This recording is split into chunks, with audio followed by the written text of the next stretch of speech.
Ayaba from South Cameroon. Welcome. Thank you, sir. Can we start by introducing yourself? As you just said, I am Ayaba Cho Lucas.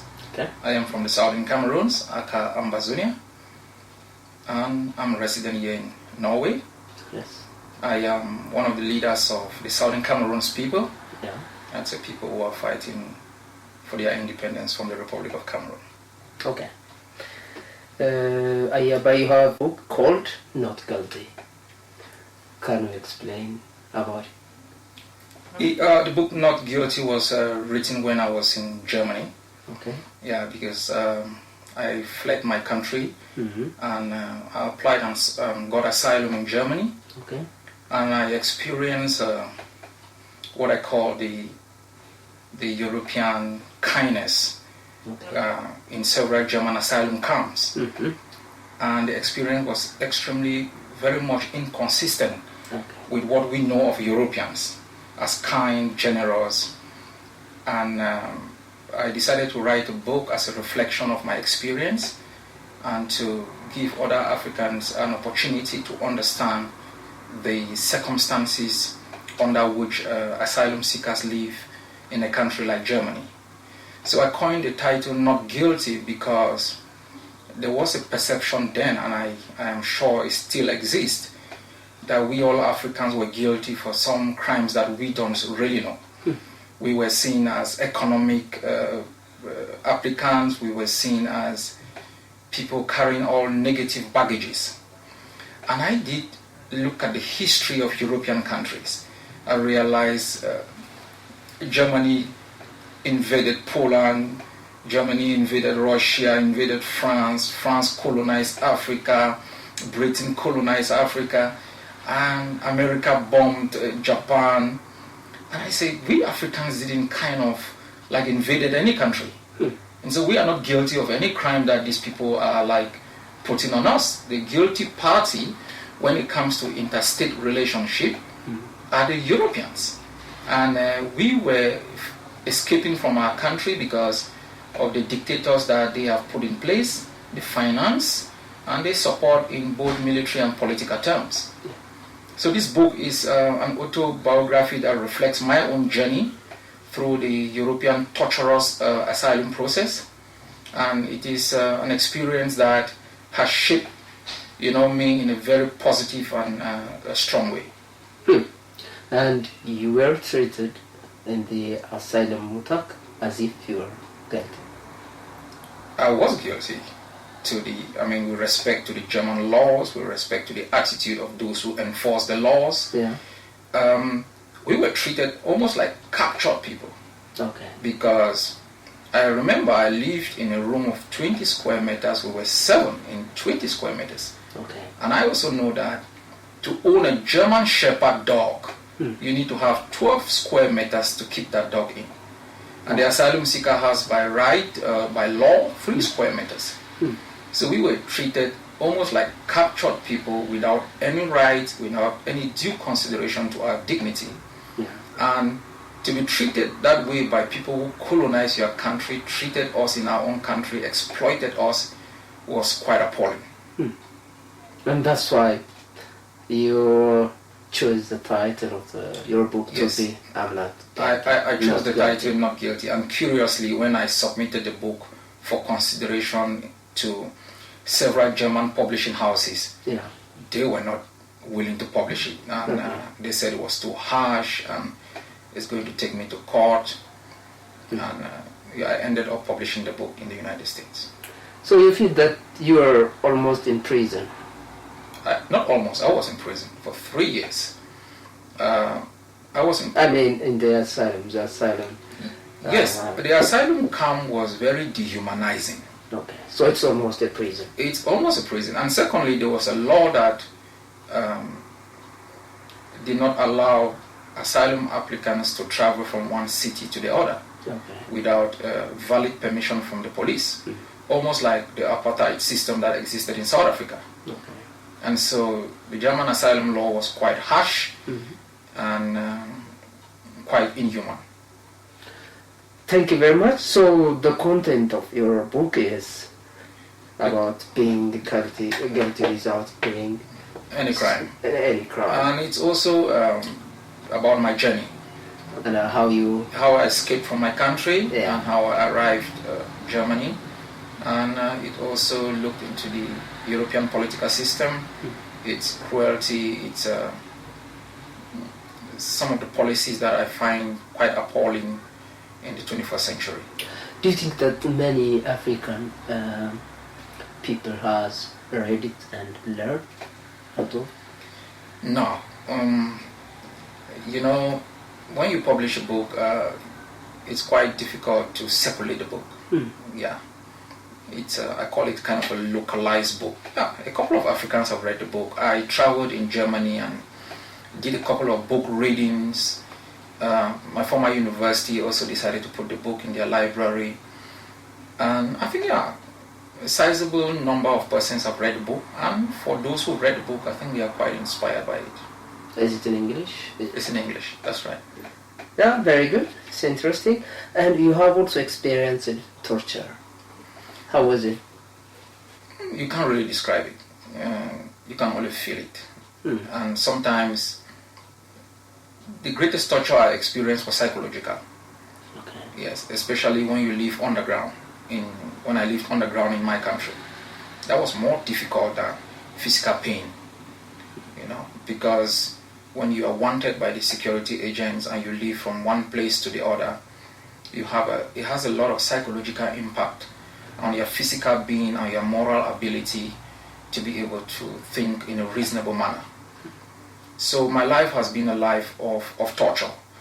And I think in some ways it has shaped me to be a better man. Okay. To look at the world in a humanistic fashion. To see that justice should cut across cultures, across race, across sexes, and are more tolerant. You have learned a lot. I've learned a lot, and my experience has given me the opportunity also to make sure that many people do not go through what I went through. And I'm not proud of it, but I'm happy that in some ways certain experiences have to shape you to be a better person for the sake of humanity. How was the physical torture? How it happened? I've been arrested several times. Okay. Yeah, I've been arrested several times. I think one of the first time was almost 20 years ago. Yeah, where I was asked to lie on my back, and my eyes they forced me to keep my eyes open to the sun. Okay. You know, for a long period of time. And when I got up, after a while, I couldn't see anything. You know, I couldn't see anything. And I was brutalized. So I've been detained, you know, put in detention in subhuman conditions. And just the condition of detention itself is quite appalling. And so... what do you mean? Can you explain? For example, detention in a single cell with a couple of other persons where you defecate there, you urinate there, you eat there. So it's there's no toilet. There's no toilet. There's a bucket by the side which you use to urinate, defecate, and you eat in it. So those are circumstances that are quite mentally disturbing. How long have you been there in such conditions? That was, I think, more than 10 days. Okay. Yeah, the highest time I've been in detention, I think that was in Germany.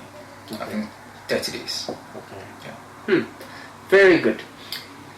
So, what do you think the main challenges in Africa are today? The main challenges in Africa are the political systems that exist in Africa. You know, that are not accountable to the people. Yeah. They are corrupt, they are ineffective, and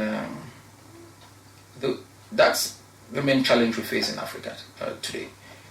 And because of the nature of the political systems, economic development is slowed down, you know, and cooperation between African countries to facilitate trade and political unity and economic freedoms for our people has also been hampered by the nature of the regimes. So if we get rid of the different chronic political systems that are lording it, especially over Francophone Africa, and then there will be a gradual process of transition where the different facets of the African society in terms of social, economic, and political development will be facilitated by accountable governments. Yes, can we say also poverty is one of the greatest challenge? Poverty is a challenge, and it's exacerbated by the lack of political institutions and economic policies that can alleviate poverty. One of the greatest ways we think you can uplift African countries from this chronic poverty is to design an economic system that considers the economic reality of the various countries in Africa and focus in areas that can be productive in terms of food, and rather than focus on areas that production of exportable cash crops, you know. And we also have institutions like the World Bank and the International Monetary Fund that continuously grant loans to these countries to focus in areas that produce exportable goods to European economies. Africa has a lot of rich land that people can concentrate in developing those lands to produce food that can feed the people of Africa and even beyond. But priority has not been given to this area of economic development, and so that has caused a lot of poverty in certain countries. And the increasing nature of technology also gives opportunity for Africa to look into how to develop even desert land to bring water into areas that you don't have much rain to grow crops that can feed Africa and the world. So we have enough resource, we can say. Africa has a lot of resources, both natural and human resources. Yeah. And if you combine these two resources, you shouldn't be poor. No. And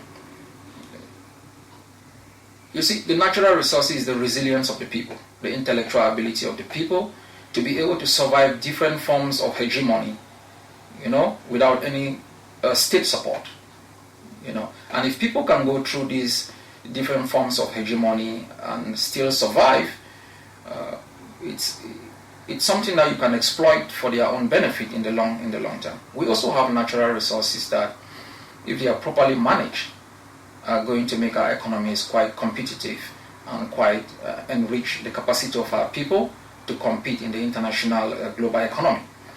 But these natural resources are in the hands of a few people, where corruption has transferred all the wealth from the resources into the hands of individuals and multinational corporations that explore and exploit these natural resources. So there is a great divide between the reality that exists in terms of our resources and the way we live as Africans, and we need to bridge this divide with economic policies, change of political leadership, and to redirect our emphasis towards creating an educational curriculum that is more vocational in nature, you know, where the Africans should know their own history than know the heroism of European history, where the Africans should know how to turn coffee into cocoa, cocoa into chocolate, rather than only know how to grow the cocoa and export it to Europe without any knowledge on how to transform it into the finished product. So one of the deficits which we face is the nature of our educational system. It was based on some colonial regimes that was imposed within Africa, and we need to redesign an educational system that is reflective of the nature of Africa today and in the future. Very good. Are there some countries in Africa which are in a good position, at least which are exercising democracy, or which shows a good start of democracy, rule of law? Yes, there are some countries like Ghana, you know, there has been peaceful transition, in Ghana. Yeah. And there has been economic development fight against corruption. Yeah. So that's a good example that we can see in Africa. South Africa would have been an example, but recent events in terms of xenophobic attacks on Africans, corruption by the ruling class, has really made South Africa a poor example to look at. But I would say Ghana is not doing badly, and Kenya too has shown some good progress, yeah. Despite the violence that rocked the transition in the last two presidential elections. We've seen some progress in terms of the way that power changes hands. There's a lot to be done in Kenya in terms of respect for human rights. There's a lot of torture going on, and the war against Boko Haram has also increased the power of the police. But I think it's work in progress, and I'm confident that in a couple of years' time, some of the situations that they face would definitely be improved. Tunisia is also. I always like to focus Africa south of the Sahara. Yeah, okay. Yeah, because they have a common background and common historical development. So, but up in the north of Africa, you have the transition in Egypt has been very poor. Democracy is not about liking those who come to power through the democratic means. The rise to power by the Muslim Brotherhood was democratic, and despite the fact that the policies of the Morsi regime were inconsistent with democratic principles, I also believe that if you strengthen the civil society in such a country, they are going to force some compromise in terms of policy by the state. And one of the ways to reform some of the extreme policies of most Islamic states is to allow them to get to power, and the challenges of governance is going to improve on either the human rights record, the treatment of women, and improve on what I call religious tolerance. Tunisia too that's where what they call the Arab Spring started, and the transition has been quite good despite recent attacks by Islamic State militants and the killing of people. And the threats of Christians, Ethiopian Christians, also in Egypt. In Libya. In Libya, sorry. Yes. So I see Libya is the sad story in the whole Northern Africa. Yeah, because the chaos there now is something that is quite a challenge, especially when you look at the economic progress that it had made under Gaddafi. Yes, I also think that conflict and racism or tribalism is one of the challenges in Africa, because there are a lot of tribes, maybe 1,000 or more in Africa, and it has been a source of conflict.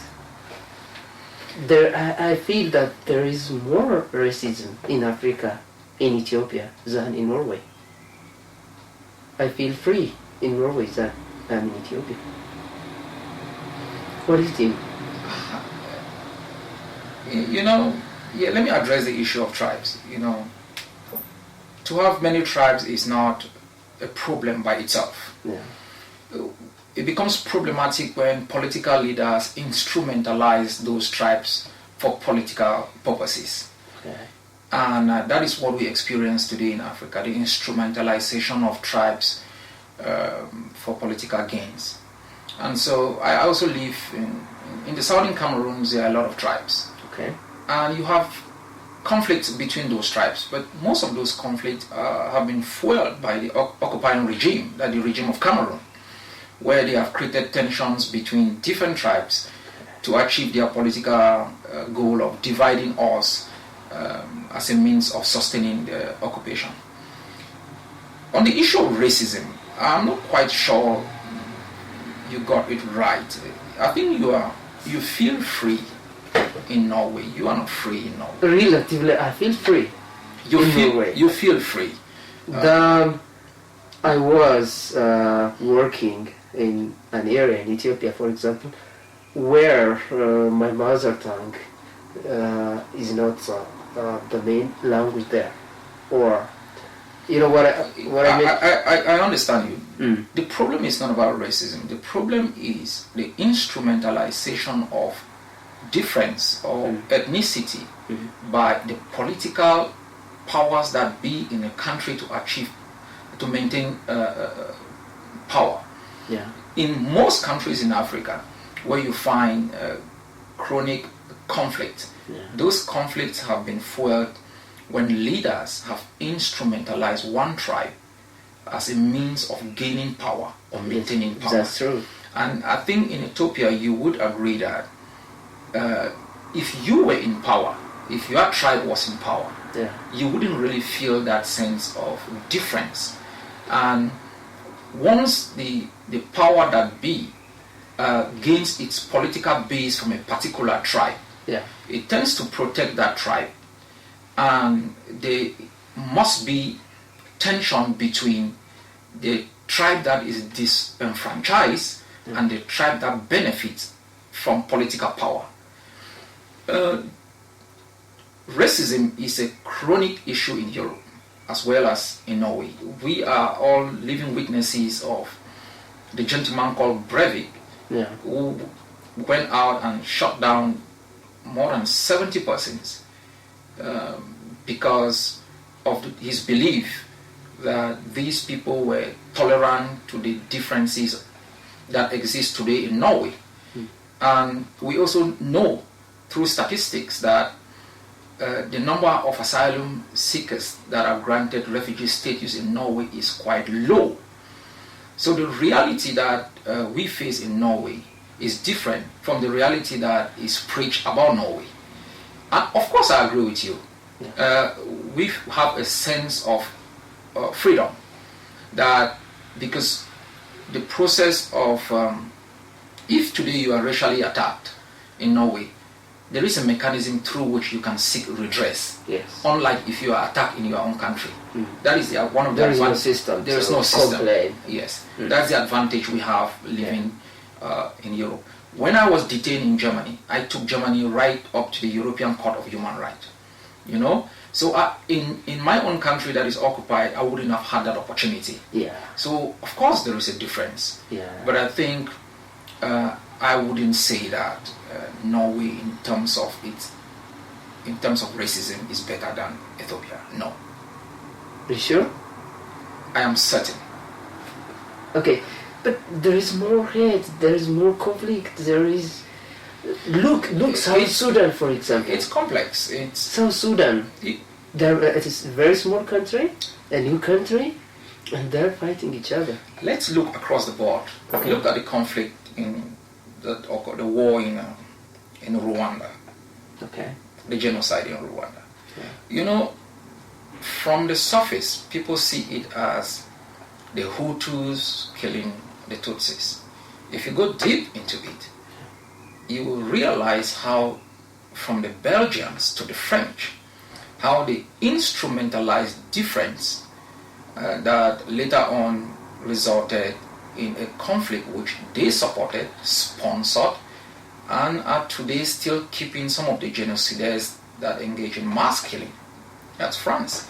If you look at the conflict today in the Congo, you know, we might just think one group is killing one another. No. It's about resources, and they are all being fueled by the companies and countries that benefit from the massive resources that Congo is endowed with. If you look at Central Africa, it's a French engineered conflict, instrumentalizing the difference in religion. So you have these conflicts are not local conflicts, they are international conflicts because they have international backers, international beneficiaries, and you just have Africans shooting one another in the name of some foreign companies and some foreign governments.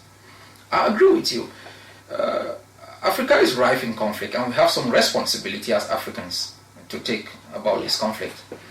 That is why I think the new generation of Africans that are engaged in politics or in economic development should start looking at means to address these conflicts and to bring to the limelight the facts about these conflicts, and to engage more in dialogue amongst one another, to be able to learn how to address situations that might lead to conflict through discussions.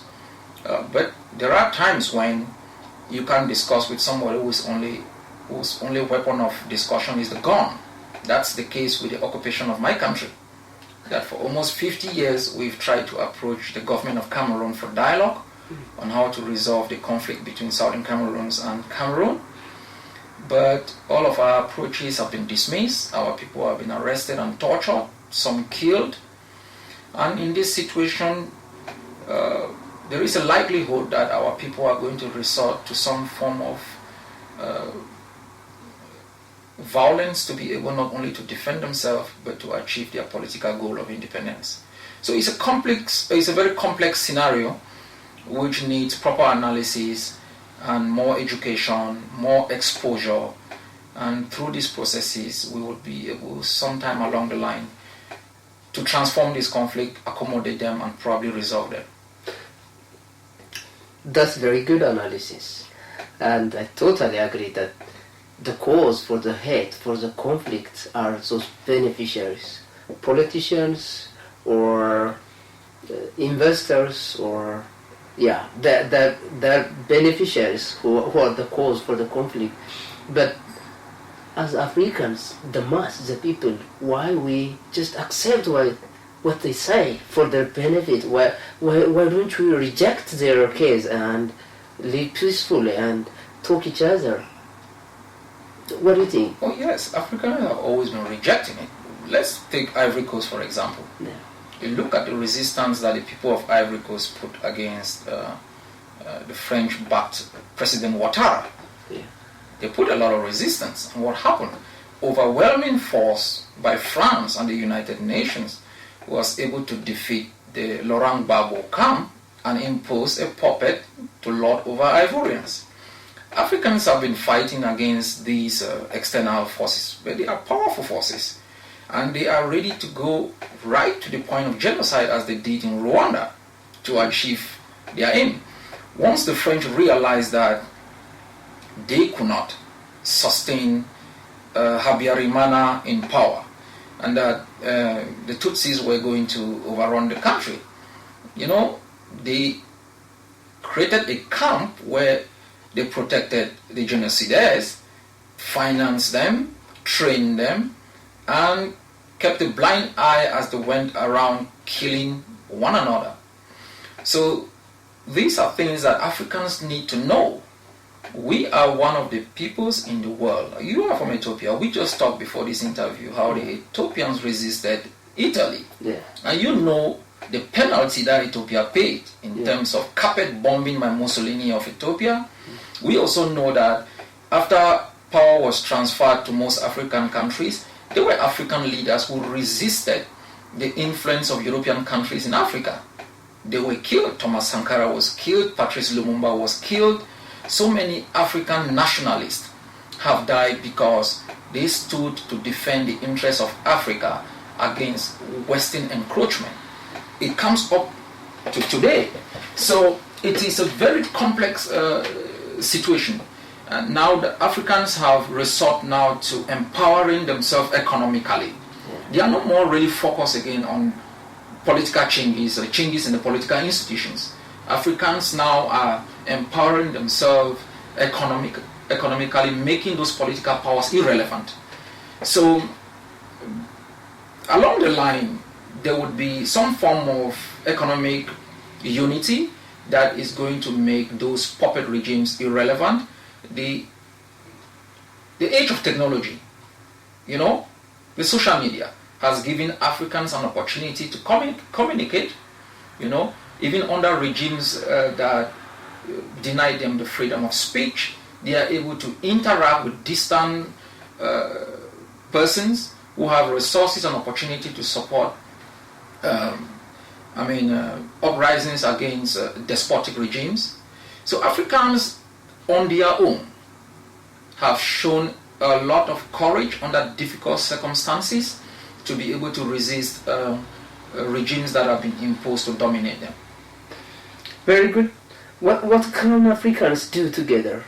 As you said, the young generation, they're the most victim. They don't have job, they migrate, and they suffer a lot. And what they can do together, because now they can communicate, they can cooperate, and what do you think about it?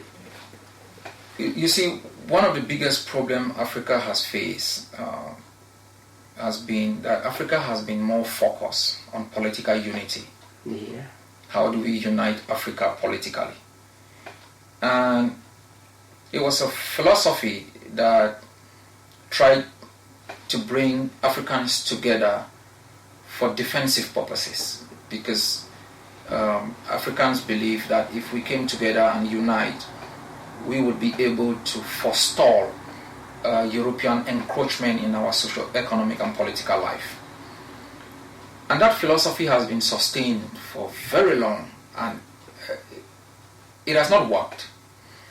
What I think Africans should be looking at is unity through the different facets of our life: economic unity, technological unity, and political unity would follow. But today, what we are seeing is the interaction by Africans from different countries, like for different political actions, for different economic reasons. And what we need to do as Africans is to come together by ourselves, create small institutions that can foster economic development, both for ourselves as individuals and for our various communities, and also create social networks that can bring development into different places, that create opportunities and empower people to be able to create opportunities for themselves. Once we do this, we make the political institutions irrelevant, and in the long run, there would be a meeting of minds between the individual Africans and communities that are developing, they are sustaining themselves, with the political institutions that are trying to regulate and govern them. We also need, as Africans, especially those who are out here, to be able to look at ways of making investment back in our various countries.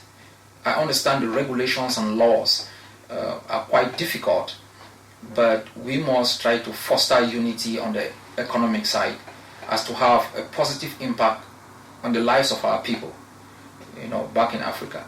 Just a couple of days, a couple of us met here in Oslo to try to create an association that should empower African entrepreneurs and bring businesses together as to be able to exploit different possibilities in Norway. And so there are many ways that Africans by themselves can engineer change that is going to improve on their own quality of life. Yes, you're right. The African leaders, which I believe are most responsible for the poverty, the conflict, and all the chaos in Africa, they are well organized, they are united. Leaders, dictators. But the people is not. The opposition is not. But the dictator leaders, they are well organized each other, plus they are well organized with the Western. They have a very good agreement. So the possibility that they can stay in power for a long time is high. I agree with you. The political leaders are well financed by the West, and they prioritize, the military that sometimes sustain them in power, and they invest a lot of money to be able to recruit the political opposition to become part of the ruling system. I think the civil society in Africa is becoming more powerful. We find the situation in Burundi today Yeah. where people are rising up. The situation in Tunisia was the civil society. People rose up. This is a situation that happened also in Egypt. Was the civil society. And so because of technology, interaction through social media, Africans are learning how to organize themselves beyond, outside those political institutions that have oppressed them for a very long time. And because of this organization, we are finding it most of these dictators are finding it very difficult to even manipulate the constitution to prolong their mandate in power. Yes. So times are changing, and it will in the next 5 to 10 years, it will be very difficult for an autocrat to manipulate the civil society to legitimize his rule in power. Will be more difficult. It will be more difficult. Yeah. The greatest challenge I find in Africa is how Africa manages its economy out of the very destructive nature of the global economy. How we are able to foster trade amongst African countries. You know, how we are able to link up. Yeah, I do totally agree. As I said, I can see that there is less cooperation between freedom fighters or the civil society who are fighting for democracy, for rule of law. There is less cooperation in Africa than the politicians, the dictators. That's and the same is true with when it comes to economic cooperation. There is less cooperation in economic cooperation between African countries. I agree with you 100%. I agree with you, because what we have observed in Africa is that there is no solidarity between even the people who are fighting oppressive systems. Yes. And if there was solidarity between the peoples across the different African countries, it will be very difficult for those political leaders to sustain themselves. But there are some positive signs developing.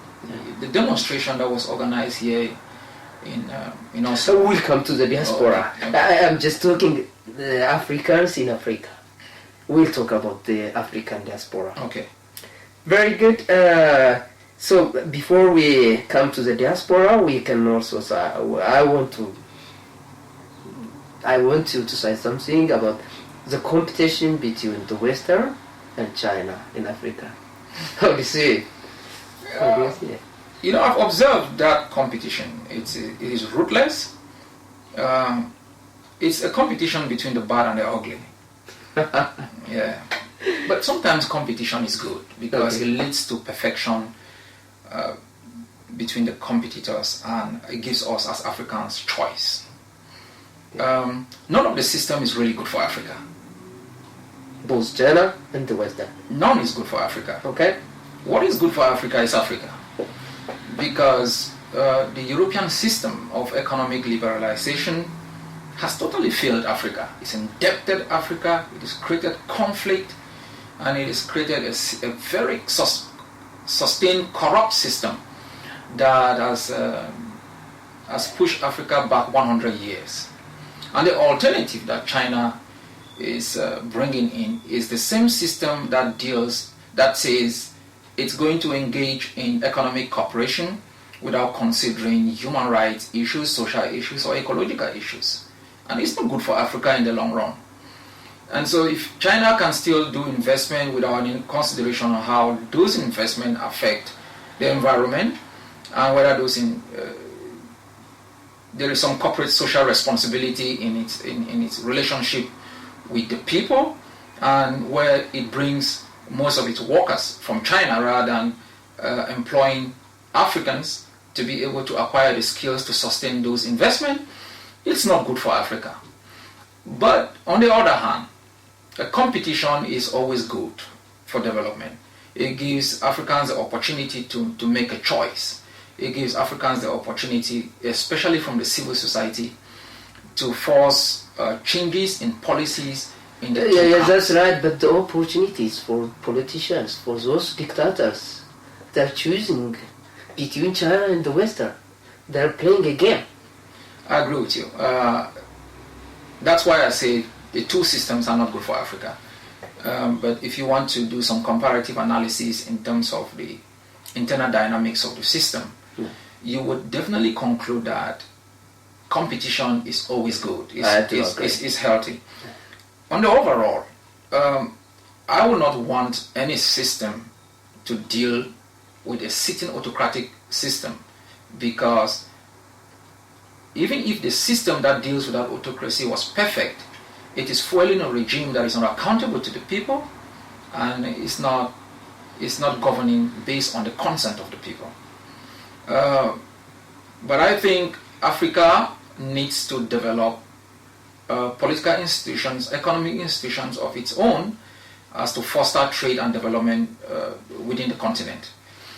Every international trade, under whether the present capitalist dispensation, is based on the maximization of profit, is based on the total disregard of the environment. It is based on total disregard of corporate social responsibility and the respect of human rights. And such a system is unsustainable, and we Africans have a responsibility to understand this and to foster homegrown approaches to cooperation and economic development. Very good. One more question. For Europe, African immigrants are a big problem for Europe. You can say it. Every day they complain, every day, every time. But if Africa were a good country, nobody would migrate to Europe. And Europeans or the Western, do you think that they are seriously trying to change Africa to the positive in order to stop migration or whatever? First, we have to be very careful with the terminologies that Europeans use. These people are not some migrants moving over into one country to seek opportunities. These are people running away from conflict. Okay. These are people running away from conflicts that have been fueled by Europeans. And when they bombed Libya, I don't think they expected anything otherwise than people running away from Libya to seek sanctuary. The situation in different countries in Africa have forced people to escape from those systems to seek sanctuary. And these people are an asset to Europe rather than a liability. They are not a problem to Europe. Why not? They complain every time, every day. Those are political complaints. The reality is different. These are people that have enriched European culture. These are people that are able to do the jobs that Europeans are not able to do. And this is also the positive side of their much acclaimed globalization. And so in the movement of peoples, there's what they call the push and pull effect. Yeah. You cannot only be looking at people that are running away from European engineered conflict, exploitation of resources, ecological damage of societies, corrupt regimes that do not tolerate. Is that possible to justify by the international law the conflict as European engineered conflict? Oh yes, How? yes. I think it is very clear. I think it has been proven very clearly in terms like in Congo, Okay. that most of the conflict, like the rape, the massive systematic rape of women in the Congo, has been due to different warlords that are being financed and sponsored by either companies and European beneficiaries. If you take the situation in Libya, Libya was bombed based on a UN resolution. And you cannot only bomb Libya and you do not look how you are going to stabilize the country. Okay. And so based on law, international law, they have responsibilities when they take part in conflict to ensure political stability.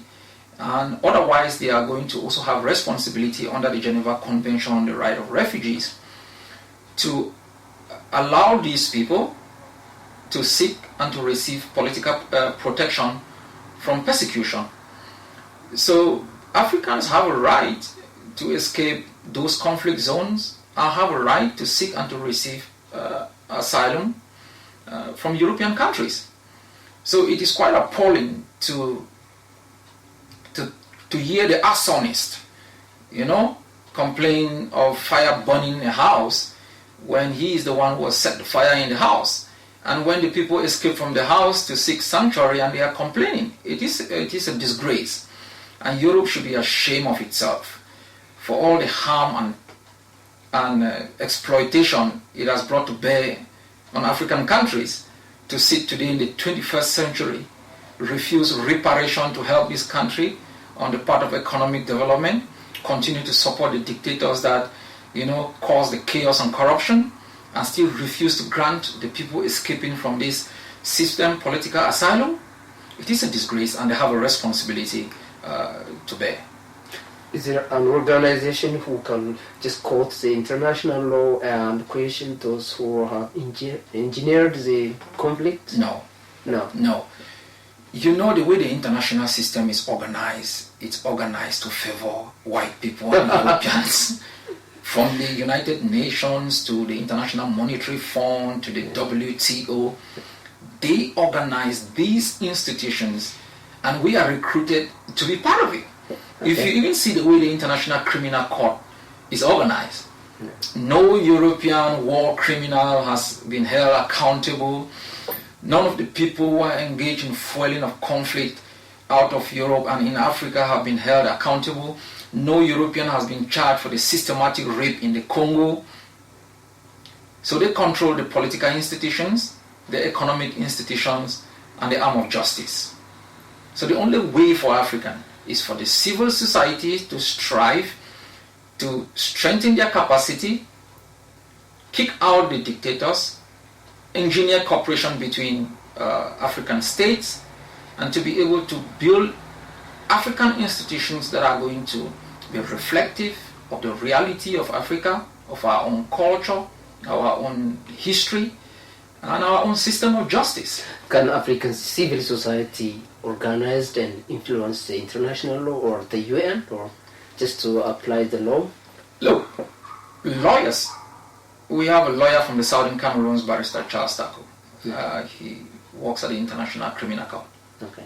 I think their writings about the nature of justice rendered by the ICC has influenced in some ways some of the more liberal political leaders in Africa to start seeking ways of instituting an African court of justice.